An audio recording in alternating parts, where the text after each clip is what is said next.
It appears we are recording, so this lecture has begun. Let me introduce myself.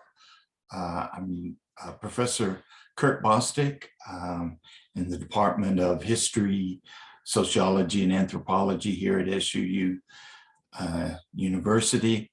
I've been teaching here for 20 plus years, which also means I've been teaching 20 plus years on the plague, also referred to as the Black Death. It actually wasn't named the Black Death until the 1750s, but the two terms are synonymous in this lecture. So if I say plague or if I were to say Black Death, they're the same thing. Although I've been teaching it for quite some time, fairly recently, so much research has been done, especially, this is a long word, but I think I'll say it correctly, paleomicrobiological investigations.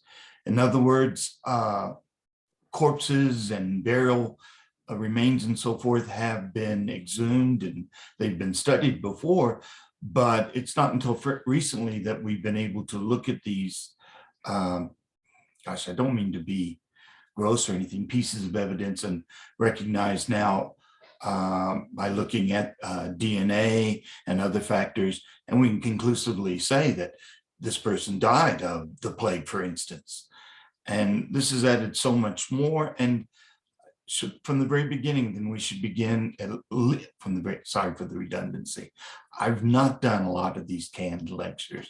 Anyway, from the very beginning, we should point out that whereas probably before at least 2005, and it still has appeared in textbooks after that, that the usual figure for the mortality rate for the plague is 30% or so. And in textbooks, for instance, they may say that in certain areas it was higher than that, maybe up to 50%. Most recent studies would conclude, no, that overall the mortality rate over Europe, and we also see this in Islamic countries as well, when we're talking about the 14th century major strike by the plague, that the mortality rate was a little over 50%. And contrary to what was thought before, actually somewhat higher in the countryside than in the more urbanized areas, which you would have thought there'd be more transmission there, but there's actually more transmission between certain hosts of the bacteria. All these details we'll get into in just a moment. So we should really jump into this. I first think I should show you my outline, and then we'll be going through points by points. We're going to share the screen, and here's the outline. Okay, so title of this lecture is Plague, the Black Death. I mean, as I said before, those terms will be interchangeable for this. And here, borrowing from a title by Charles Dickens, The Worst and Best of Times. I should say from the very beginning, I will not have a whole lot of slides showing all the dances of the death and so forth, but there will be some details that may make some people squeamish. The good thing is, especially here living in Utah, we have so few insects. and I don't know if they make you squeamish, but compared to other places that I've lived, for instance, I earned my master's in Auburn in Alabama, and having before that most of my time spent in Texas, I was familiar, for instance, with cockroaches. I was not familiar with the tiny kind of helicopters that some cockroaches were in Alabama. And of course, then with pets, so many more fleas and ticks, and the word they often use, chiggers and so forth. We just hardly have those here at all. Got a problem, I'd say, with black widows, but that's about it. But anyway, let's just quickly go through this outline. We'll then move from here. Page down. Stop that. To preconditions. We want to talk about why this population in this, the great pandemic, if you will, of the Black Death. This plague had struck Europeans earlier in the 6th century, and it will strike them later, even into the late 19th, into the early 20th century, with devastating effects in many parts of the world, but we'll look at the preconditions to the strike. Sometimes I will refer it to the assault. We'll cover that. My gosh, this is working kind of weird, but it's all right. So I want to show a map of Italy. We'll be talking about the Messenians. They lived here on this island of Sicily, just below Italy, right here at the crevice point. Right here, crevice point, I'm at like pinnacle or tip right here. We'll be talking about the Silk Roads. This is how the disease was transmitted, probably generated over here. To be a bit more cautious and bring in so many more scholars' opinions, we would say it was generated this time in Central Asia, and then it's going to follow the Silk Road and here and then further on into Europe. I wanted to show you this map just to see all the different lines which indicate all the trade routes, the commerce. I think we often have an opinion of the Middle Ages and into the late medieval, early modern period, even of kind of limited trade. I call these maps spaghetti maps because it almost looks like someone's taken some different colored spaghetti and thrown it against a map like this. But spaghetti also works to show all the different routes. And this is how the disease is going to be transmitted by three of the hosts, humans, rats, and fleas. And in a way, they're following, as much as anything, the transmission, the transportation, the commerce connected to grain. We'll cover more of that in a moment. To show mortality rates in England, this is the more accurate figure in a sense. If you wanted to learn more about this, look at this book. This has been one of my major sources, John Athberg, and he will explain the difference between adjusted minimum and so forth. But this is probably the figures. Of the English clergy, over 50% died. Among the English laity, it looks like it's almost 61%. Here's France, here's Spain, all these figures here, and including most of these figures here are what? Well over 50%. And then here where our averages close to 60% here. Incredible, is it not? And he then gives also where these figures are given from. For two reasons, so many of the data I give to you, the figures, will be coming out of England. There's one reason, a very practical reason. England has left us with more records from this period than any other country, covering more of that country. So in other words, we may actually have more documents coming out of France, but if you know from a map, France being so much larger, but we have more documents letting us know what was happening in England at that time. You can see this from just the listing of documents. By the way, this one here, inquisitions after death for about some 200 tenants and chiefs. These were people that that farmed and had been leased out through the feudal system from the crown. In other words, they were royal tenants. So there was a really close record of who they were and when they died and so forth, and when they actually were given the fief or sold rights to the fief.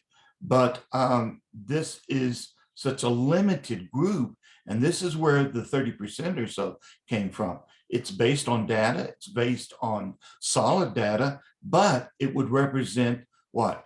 Not necessarily the wealthiest, but some of the wealthiest landowners in late medieval England, and it would have not represented, certainly not the peasantry, not really even the middle class, although there would have been some, but and what percent of the population were peasants? Oh, over 80%. So this figure, accurate in talking about that particular group, but not accurate for all the rest of England. We'll be looking at the spread here of the disease. And we're focusing on these years, 1338 to 49. We'll come back to all these. Just quickly wanted to show you this incident about biological warfare in this city here in the Black Sea region, sometimes referred to as Kappa, sometimes Kappa with the C or a K, same place.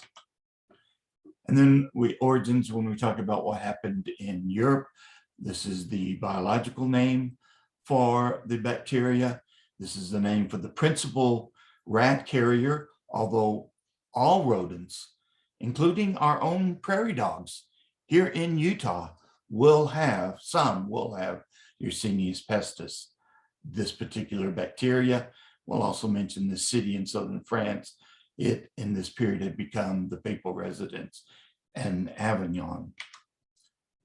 This is a map that it would be typical of what you would see in textbooks until fairly recently, where they want to show the transmission, the expansion, the progression, if you will, of the disease in kind of these zones. So it's here, and then it's here, and it's moving up. This is where it's inaccurate, because as I said before, this map, not as colorful, but so much more accurate, is showing how the disease is moving. Now, yes, it's moving north, but it's moving through these lines, and therefore, notice that some of these lines, well, oh my gosh, I don't know what's going on with my mouse here. Come here, you little booger. There we go. Wow, it's extending so much quicker. Why? It's not following a, so to speak, migration of the rats carrying the flea that had the bacteria. It is following the transportation, the commerce, if you will, of grain that the rats fed on, grain that the particular flea, more common names are the Oriental rat flea, also sometimes referred to as the Norway rat flea, could eat, survive off of the grain dust. So that's why it's following here. That's why it leaps over some areas. And that's why, how did it get here? Because of grain being brought here or passed from here, and the rats then are drawn to it, as well as the fleas and so forth. So this is a bit more accurate map as to how it was transmitted, not by populations of rats moving, but by grain dispersal, if you will. Here's a nice picture of what this particular flea that was particularly on the black rat, or as I said, also, well, this flea also given by these names. We'll get to all this. This is one that's been gorged on blood. And this is one, and this is so important to grasp, one that is blocked. In other words, this flea has been infected with the bacteria. That infection has caused it to be blocked. More about that soon. 3 strains of this plague: the bubonic strain, we're most familiar with that, the pneumonic strain when it attacked the respiratory system. This caused more deaths in a later pandemic, and not so much in this pandemic, and the septicemic, when the bacteria entered directly into the bloodstream from the bite of a rat, sometimes that had been infected, probably more often the bite from a flea. We'll be talking about some of the treatments for it, and this would have been one of the harshest treatments that this person is being, their bubo, that pustule, if you will, you might think of it kind of like a tumor as well. Actually, it's not a tumor in that it's not separate tissue. What has happened here is that the lymph node, or probably a kind of a nexus of lymph nodes, they've collected the bacteria, and then our own body's white cells in particular are trying to attack that, and therefore the swelling and the inflammation, and this might be an attempt to have that cut and it released. Hardly anything was working wow, we'll cover that. I want to then notice that the title of this was The Worst and the Best of Times, the effects of the plague. I want to end on a much more positive note about short-term and long-term effects of this pandemic. So let's go back to the beginning. And let's first talk about these preconditions. We're looking at Europe. Let's go back to here. Do you want to see me? Yeah, let's look at me. This will help me keep a pleasant attitude by smiling and so forth. Notice background being blurred, that you can concentrate on me. Probably I'll go back to the outline in a moment. I don't like looking at myself this much. In fact, I want to do that anyway. I like my background. I think it looks medieval and it meant to. Preconditions. As Europe is moving into the 14th century. And when you think 14th century, I always have to do this with my students. Honestly, it's something I didn't really learn till graduate school. Back when I was in graduate school, we had an instrument of calculation called a slide rule. Gosh, you could probably only order them now, not sold at most stores. We have calculators, computers, and all this. But a slide rule was like two rulers linked together, kind of like with a third piece in between. And by moving it here, then you would adjust to here. And so you could get the correlation. And that's kind of how I want you to think about this. The 14th century does not represent dates that would begin 1-4, then 0-0 and on. It begins with dates what? 1-3. So for instance, we are living in the 21st century. What do our dates begin with? 2-0, 22 now. So you see, when I say 14th, you have to think of dates in the 1300s. Europe was, so we're entering into the 14th century, the 1300s. Europe has expanded population-wise as much as it could, in a sense. In other words, it's reached its limits. It's reached its limits in terms of inefficient grain production at the time, what they could obtain, the different bushels from so many acres. We far surpassed that now. It was limited in terms of the soil that could still be farmed. The arable land, the farmable land, it had reached a point in some places because of soil exploitation that it was no longer that productive, and they didn't have the technology to, at that point, to recover more swamps or marshes. They're at limits. How great are these limits? Well, for one thing, and again, I have to refer sometimes directly to the notes. It's estimated, for instance, in England at this time, the typical peasant family needed 10 to 15 acres. It has now also been calculated that as we move into the 14th century, 50%, about 50% of the English peasants did not have that much land that would have really supported them as it should have. In other words, around 50% were living off of less than that 15 acre that they needed. Also, as we move into that, Europe was going through what's been sometimes referred to as a mini ice age. The climate was getting cooler and wetter. Again, a fact from England. England before that point had a wine industry based on grape production in England itself. The climate changes so much, and other places were actually producing more, that England no longer had an indigenous wine industry because they simply couldn't produce it because the climate was so much worse. It just wasn't workable, feasible. Herring. There was so much more drift ice in the North Atlantic and the Baltic that herring could not be found. Now, scientists now let us know that this may not have been so much due to climatic changes. Fish populations, grow and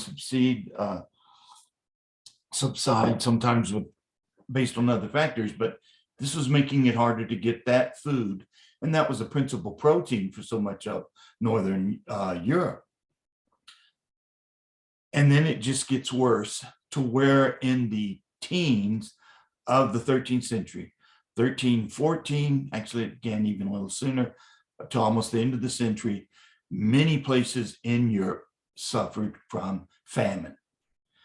And, gosh, we have to look at pictures from other countries for the most part to understand what famine looks like.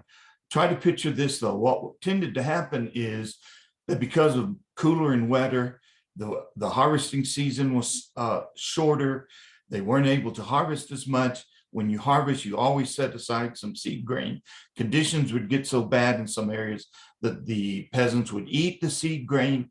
And by the way, if the peasants are eating the seed grain, then it's not being transported into cities and so forth for the more, are the larger towns for that population. If you eat up all your seed grain, come the next season, into spring, for instance, winter and then into spring, you won't have anything to eat. We cannot imagine how terrible this would have been. From English and Irish and Polish chroniclers, though, we get some sense of this. What I'm going to tell you will sound kind of like a bad ethnic joke, but here's what happened. From English chroniclers, we have reports in several areas of parents eating their children. You may think this is impossible. Well, no, we've got really solid evidence, for instance, with what Lenin started and Stalin in the Soviet Union when they began to starve the people, the peasantry in the Ukraine and other areas. They deliberately sent out doctors to see what effect this was having on people. And so these actual cases of that kind of cannibalism were indeed reported. In Ireland, we have chroniclers talking about that bodies that had been buried were disinterred and consumed. And in Poland, we have reports from Polish chroniclers. The chroniclers basically, what shall we say, kind of an amateur historian. In other words, they're not going to try to interpret the data, they're just recording the data. But anyway, the data that they reported was that as soon as someone was hung, they were cut down and consumed. So we have a generation before this disease is going to break out in 1347 that is severely malnutritioned. If they've survived and being malnutritioned, they're going to be susceptible to so many more diseases and so forth, have weakened immune systems, all that. This kind of reminds me of, a pandemic that's also kind of like a perfect storm, if you will, and that all these factors would be coming together to cause this horrible catastrophe of the Black Death and the plague. These are the preconditions, and now we move on to what was actually happening. So we are moving it first, though, before this map, let's go to this one. These origins and spreads of the plague. We can date its arrival in Europe concisely, and most would agree with this. In fact, I've not read any scholar that disagrees with this, and that is a ship, a Genoese ship, so it's coming out of the city here on the Italian peninsula of Genoa. 12 ships, they've landed at Messina, here in Italy, as I mentioned to you before. Many of the crew members are already dead. The others are sick, and the Messenians repulsed, if you will. They refused to allow these sailors to disembark. The ships took off, and for some reason then, we aren't able to point out, possibly because they're so incapacitated, where these different ships landed, though, on this Italian peninsula. But they did, and so really within a month already, this part of Europe, the Italian peninsula, would have been struck. And I tend to personalize the way this plague operates. I shouldn't do that, but I'm just going to do that, I guess, almost for effect. This area is going to be overrun with the plague, and it's going to quickly move on up to here, which then brings us to this map, talking about, okay, so we don't quite have it here, but where did these Genoese ships get this plague? They got it in the Black Sea region. This is where they disembarked it, carrying goods. I don't know for sure at this point that these particular ships were carrying grain, but this is where these trading expeditions of Europe tended to go. A few went further, like Marco Polo, but what this then leads to is these areas here around the Black Sea are the land routes connecting to the Silk Roads. Those of you with any world history, you recognize the Silk Roads. It's named for the principal, maybe let's say the most special commodity on these Silk Roads, the silk that the Chinese had learned to develop centuries before. They were selling this product, and it would become such a big deal that Constantinople, at this time referred to as Byzantium, but later Constantinople by when the Emperor Constantine, and what cities are now Istanbul, they were able to steal those worms and that technology, and they'll also then have a kind of control over the market, but eventually it's going to reach further into Europe. But this is where those Genoese soldiers got it. Now, as I said before, it is coming, the plague is following these Silk Roads. What I want to make clear to you here, though, is that, and you may be under this misconception, but I hope you're not actually, you may be thinking, okay, so here it is. We've got a group of merchants, and they're going to travel all the way over here, principally to Middle Eastern markets, Antioch and so forth. And then, of course, some land routes will take them further up here. But to understand how the disease, how it was spread, is that there are going to be relay stations all up and down these Silk Roads. So yeah, merchants here, but you're going to have a grain dealer, and his market, his route is from here to this relay station. And he delivers to a local market the grain, these perishables. The perishables, of course, could not, unless salted or something like that. And then, could they have been useful, edible, all the way through this? But this is not just carrying portable goods, but also foodstuffs, perishables. But it would only be carrying these perishables by these relay stations, or if you would, just by stages. So it's, I don't know how to picture this for you. Perhaps maybe you've got a Wells Fargo stagecoach, and think of it, going here to here to here and picking up different passengers. Well, different passengers, different products, including some perishables. And here's where it was generated, this second major pandemic, the bacteria linking itself principally to black rats.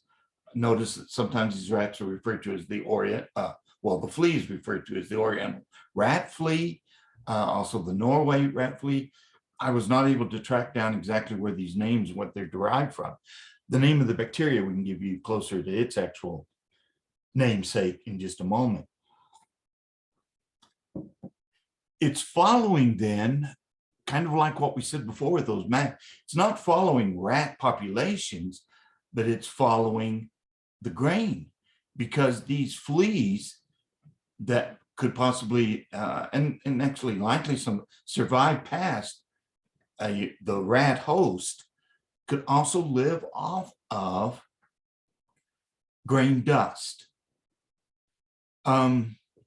This may not seem like such a big deal to you, but then it makes me think, now I can understand why so many fleas and rats, also living off of grain itself, could be carried and survive for so long, when you're thinking if the mortality rate is so great, the hosts are dying, but then there are these other food supplies.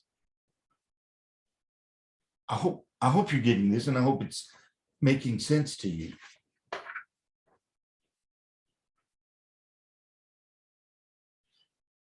Then this leads me to, and I smile because to me, it's more of a metaphor, but perhaps it's an analogy that the other G word, if you will, to associate with grain would be glue.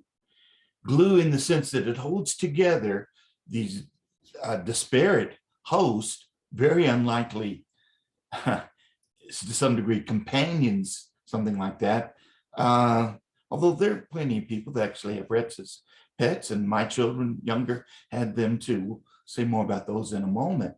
But then the fleas, the rats, the humans, the thing that they would all also share, besides, well, they wouldn't be sharing blood except the two of them, perhaps the rats and certainly the fleas, but also grain.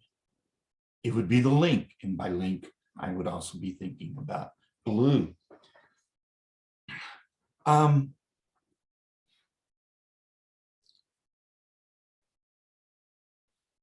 We have a good report, firsthand account. This came out about 1300 or so by a historian and a geographer from close to this area, and I want to go ahead and give this quote from him because I find it so interesting. The plague frightened, I'm not quoting him, the plague frightened and killed. It began in the land of darkness. Oh, what a visitor. It has been current for 15 years. So at the time of this writing, late 1290s, this means that the first burst, I wouldn't want to call it an eruption, it's not carrying it, but the first kind of burst, if you will, of this pandemic would be around 1270 to 1272, something like that. As I said, Central Asia, so that would be this whole area, but more scholars tend to point to the eastern half of it over in this area here. Quoting back to the quote then, China was not preserved from it, nor could the strongest fortress hinder it. The plague afflicted the Indians in India. It weighed upon the Sind, a group, S-I-N-D, a group of people. It seized with its hand, maybe this is why I make it sound so personal, like an assault and all this, anthropomorphize this this pandemic, this plague, and ensnared so many other lands. How many backs did it break? And how many backs did it break? The plague increased and spread further. It attacked the Persians, extended its steps towards the land of the Katai, and gnawed away at the Crimea. Of course, this is that area right here, the Black Sea that we were talking about, where the Genoese picked it up. It pelted Constantinople with live coals and led the outrage to Cyprus and the islands, and we should just interject here, the islands in the Mediterranean. The plague destroyed mankind in Cairo, Egypt. Its eye was cast upon Egypt, and behold, the people were wide awake. This sentence, especially interesting. It stilled all movement in Alexandria.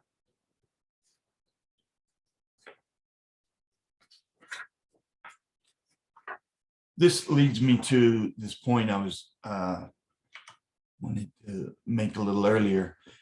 Now, all the travel, but let's go.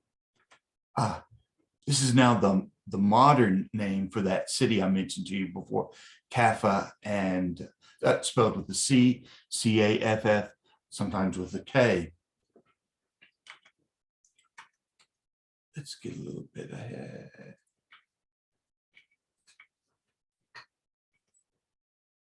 This is an incident that we're talking about, biological warfare. The Mongols were attacking the city, sieging it. The siege began in 1344, maybe 43. They weren't able to bridge the walls. And so within their own ranks, I'm sorry, I have to do this. Got to let this dog out. I'm worried about pausing this. I don't know if I'd find it again. Momentarily, I promise. That's all.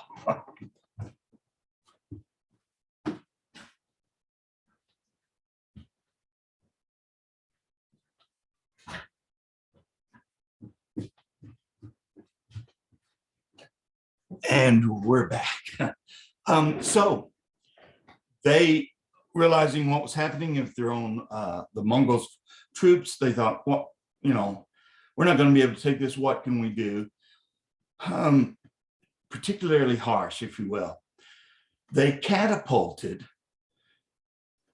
corpses of people who had died from the plague over the walls into Kaffa.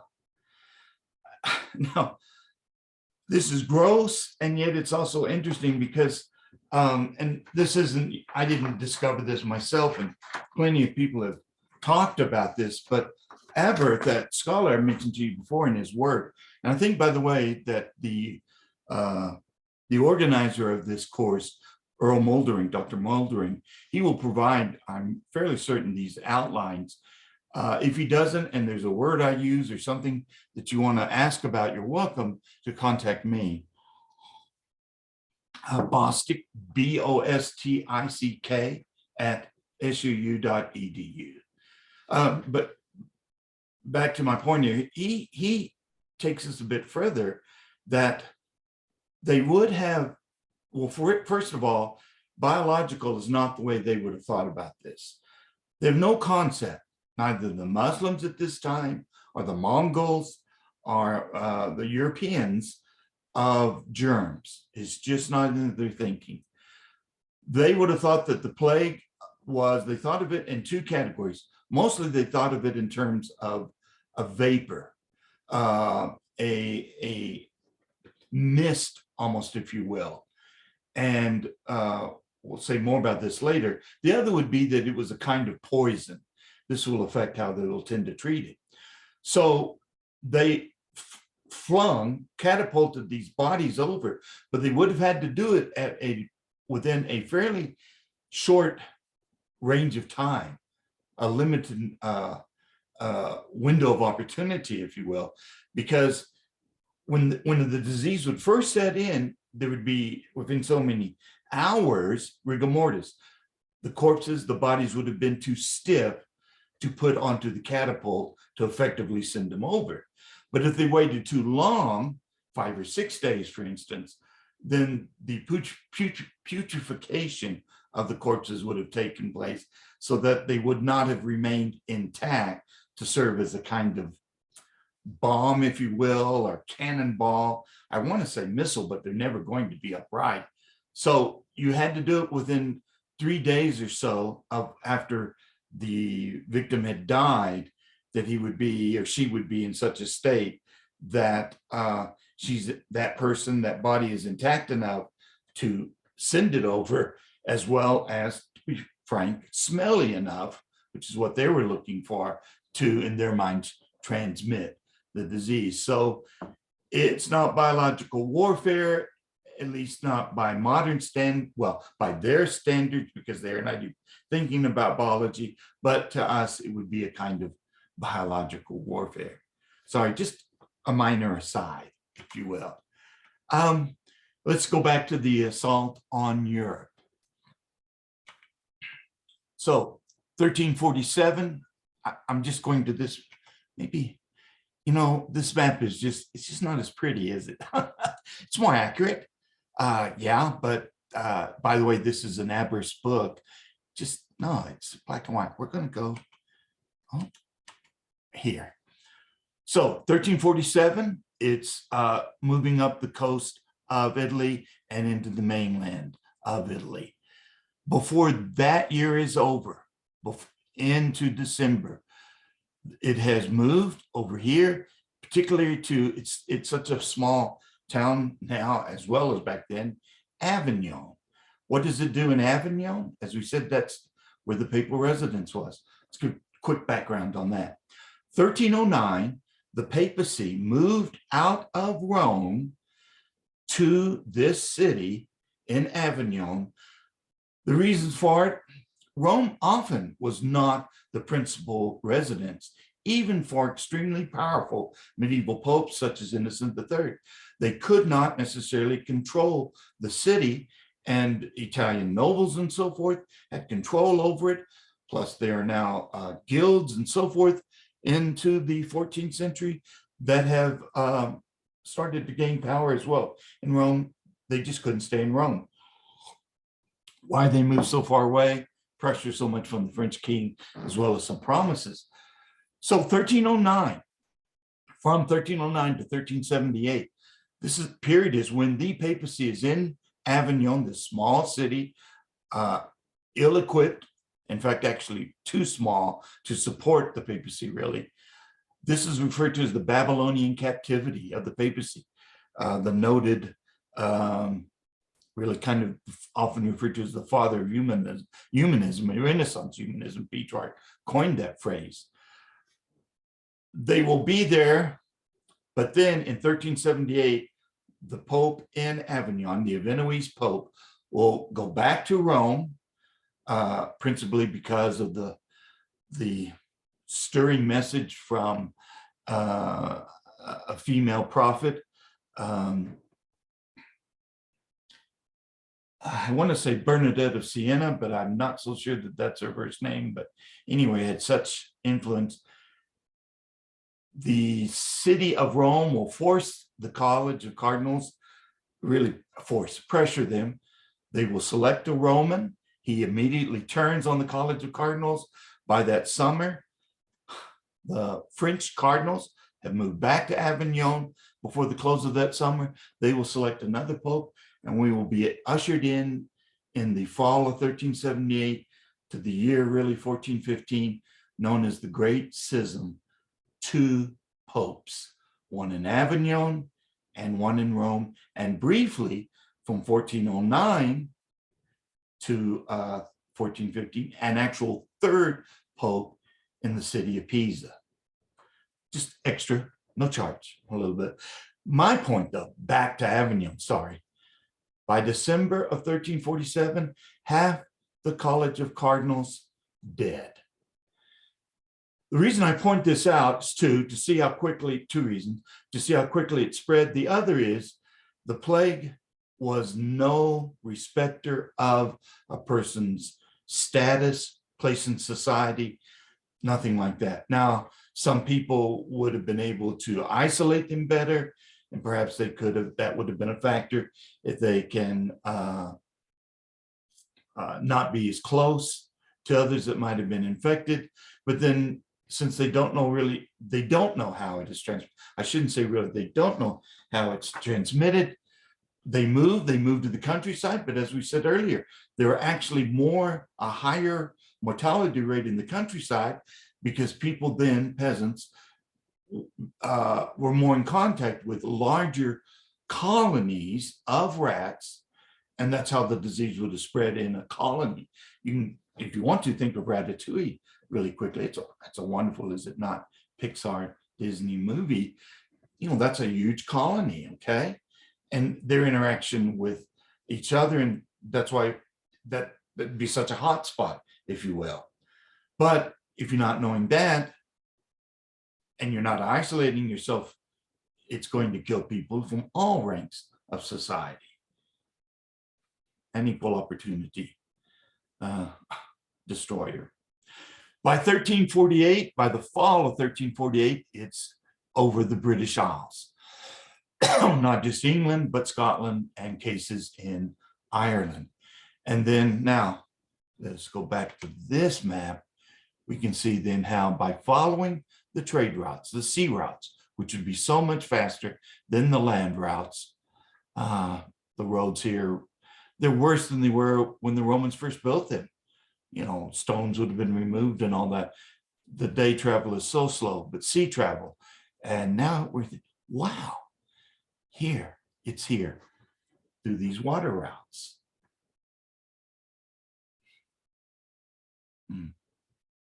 Incredible.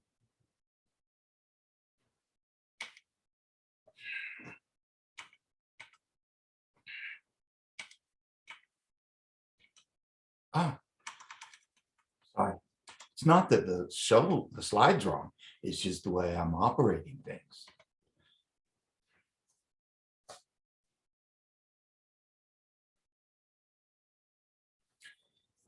So it hits these different places, as we said, 1347, 1348, so much of Europe,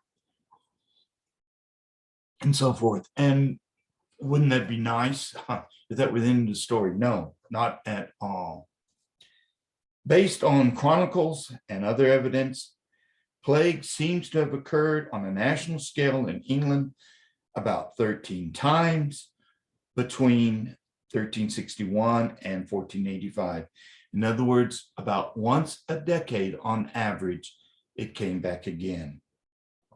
On the continent, evidence that we have from wills, tax records, death records, and so forth, for these countries: Italy, the Low Countries, Eastern France, Western Switzerland. Okay, those are the countries we have the best records for about this. Epidemics occurred in that same time frame of about 9 times, or on average then about every 9 years between 1360 to 1439. 10 years, it hits again if you're in England, Scotland. 9 years, it appears, it hits again if you're in Italy, the Low Countries. The Low Countries, this is modern day Belgium and Holland, France, and Western Switzerland. Another way to think about this, it's devastation, it's toll. Population throughout Europe seems to have stagnated or even gently declined from the immediate aftermath of the first outbreak, if you will, of the Black Death, all the way into the early decades of the 15th century. In other words, over 100-year period. We can demonstrate this through archival evidence. Again, all those different kind of records. We can do this in North and Central Italy. We can do this in Normandy and France, parts of England, the counties of Essex, Norfolk, Leicestershire, and so forth. Also through polls that were taken in 1377, the poll tax that will lead to the English Peasant Revolt in 1381. Sorry, I can't give you my full attention. I just want to be so clear with some of this data. And I need to rush a little bit. We can't cover so much of it. Wow. From another textbook I have on England, I teach early modern English history.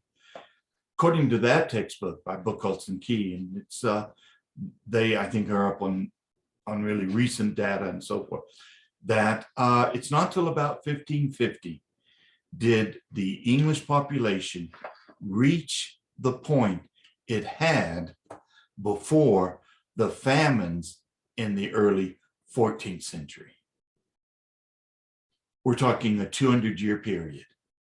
The population was in some places maybe growing, but because of the return of the disease, the pandemic, and other factors, it won't reach the same population level until about 1550 in England.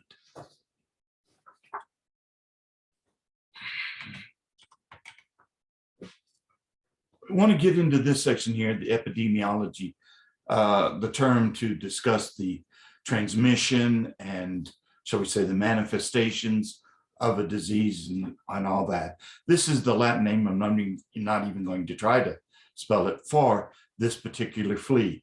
This flea can live off of many kind of rodents, including squirrels and rabbits and so forth. It tends to host be hosted, choose rats, let's say, as hosts, the black rat, which was so common, and there's some evidence to say that it had actually increased its population in Europe before the Black Death hit, just, I mean, a decade or so before. And we wanted to show now, and this is why this is so important. Here it is, filled up with blood, okay? But here it is blocked. And by blocked, we mean that this is a flea that has been infected with the Yersinia pestis virus. That Yersinia pestis, it comes from Alexandra, it's referred to as the vector. It's the transmitter, if you will. Please tell me I did get his name down. I did. I have his name. He was a protege of Louis Pasteur, who was credited, along with another scientist, with coming up with the germ theory. And this particular Alexander Yersin was one of those who quickly left Europe to Manchuria in China to study the third pandemic of this plague, to understand, and they gathered all kinds of information which helps us understand this earlier pandemic in terms of its manifestation and how it expands and all these things. But okay, back to here.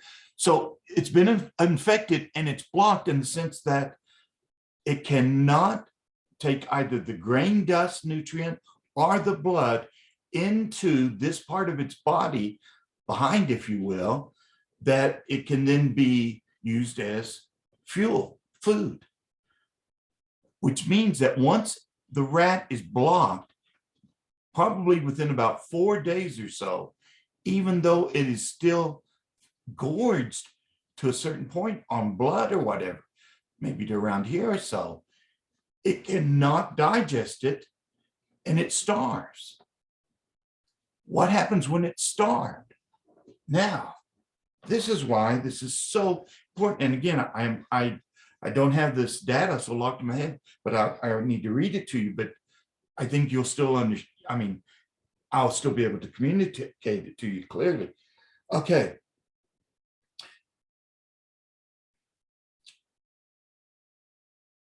So the typical flea only needs to feed once every 5 days or so, because that's all it needs to get enough nutrients, and then it doesn't need it for that length of time. But something starved, this flea starved, it's going to attempt to eat, challenge is the word used by Epworth here, its host every 1 to 2 hours during the approximately 4 days that it has left to live.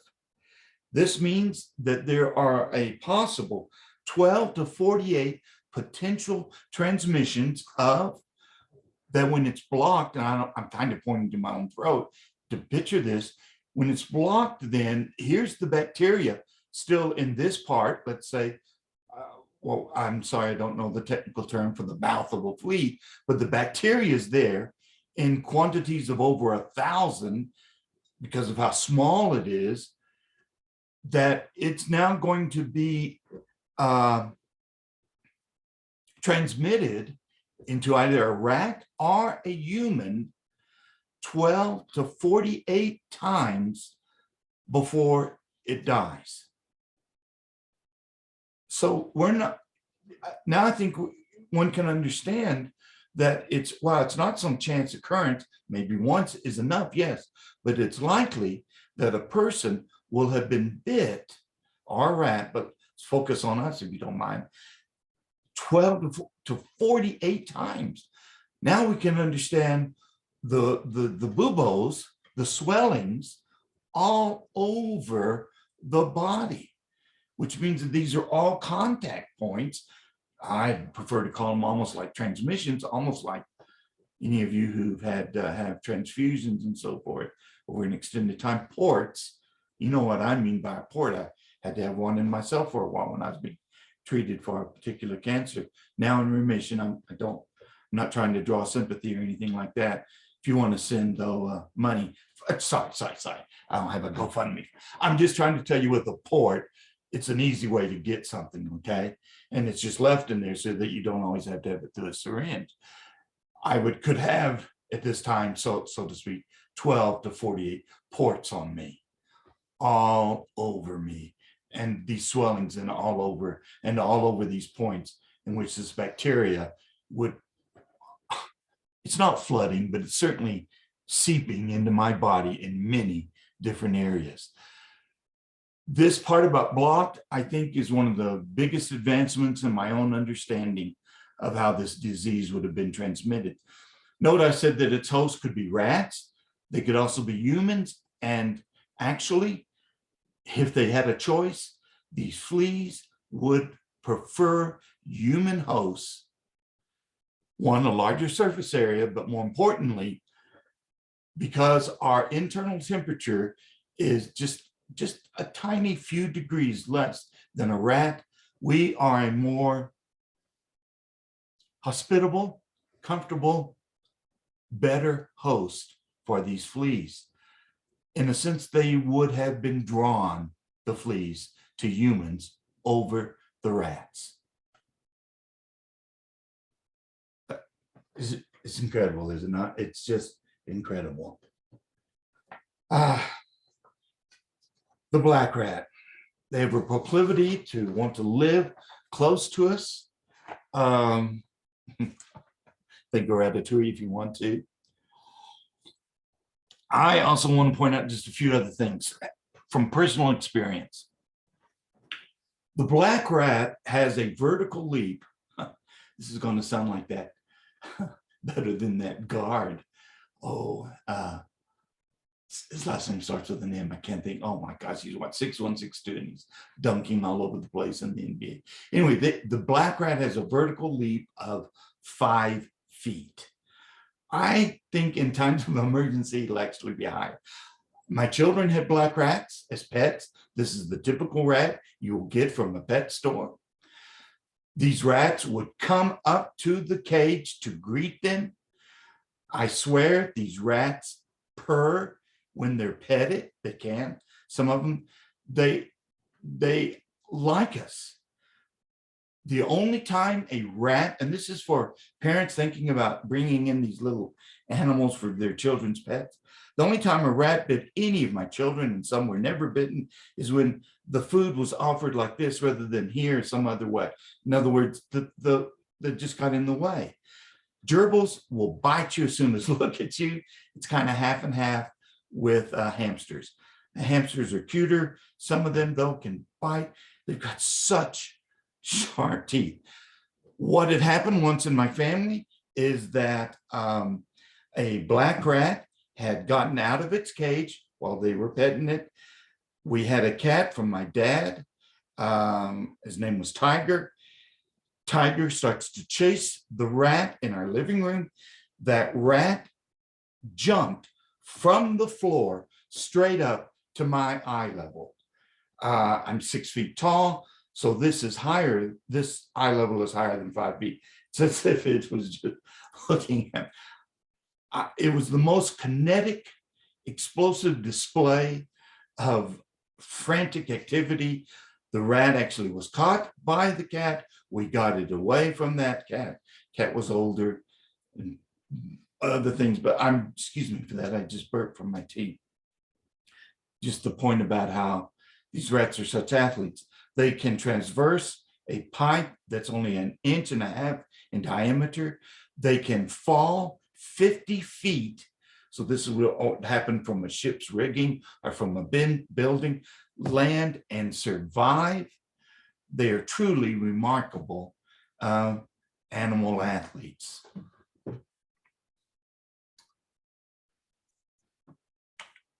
The 3 strains, gosh, I can tell this is taking longer than I thought. The bubonic is the strain in which the bacteria has affected the lymph system, and the swellings are then with these nodules, the lymph nodules are. They could be of very many different colors. Purple was tended to be the most common color because of the pooling of the blood and so forth. And depending on the amount there, also the the dying cells and so forth that would also add that color. The pneumonic is the one that attacks the respiratory system. Now, this actually shows up in several victims, but it's a secondary factor. They're more likely to have got it this way. The bubonic, the septicemic is where either a rat or a flea has bitten you in a place where you have a scratch or something like that, and the bacteria seeps in directly into one's circulatory system. Now, as I said, the people at the time were thinking not in terms of so much these strains, but they were thinking that one is you're getting it through vapors. They had noted the University of Paris, its science department, if you will, that in 1345, certain planets had lined up. And this is what's so interesting, that in the lineup of these planets, this sounds like they have understood gravity, that it had caused huge cracks in different parts of the earth for these vapors to have been released. They had a pull, if you will. Wow, shades of moonfall, if you want to. Wow. The treatments, we really don't have time to get into them because I want to get into the second part about the best of times. The point is, until antibiotics are used, this will sum this up.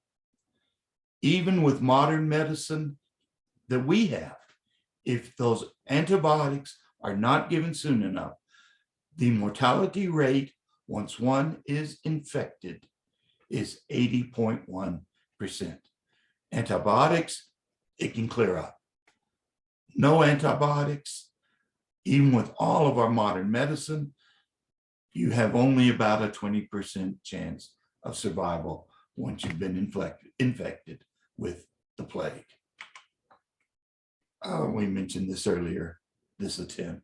These were the different ways that they treated it, thinking about it in terms of it being more likely a poison. And so with this, they would give you something to basically remove the disease, if they could, from your body through some kind of purging or something like that. The repercussive would be, no, we're taking it a step further and we're bloodletting people. The amount of blood that they could get out of veins in hands and toes and, not toes, but feet and so forth, sometimes well over 2 pints or so, more than twice the amount that we tend to give, to the Red Cross. What they're trying to do is balance the humors in the body. Gosh, I wish I had more time. Short-term and long-term effects. Let me go back. You probably may be a little tired of seeing all this. The short-term effects were that because of the drop in the peasantry, the labor, in one 10-year period in England, wages doubled. Now, it doesn't mean that they were able to bring home twice as much income, because the disruption in trade and so forth led to all items becoming more expensive, including the essential ones such as grain. But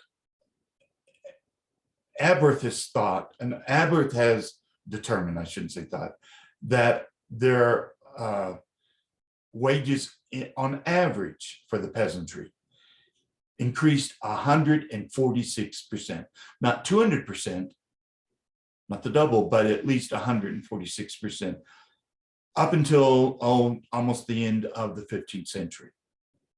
What were they doing with that money? And for this, let's go back quickly to share the screen.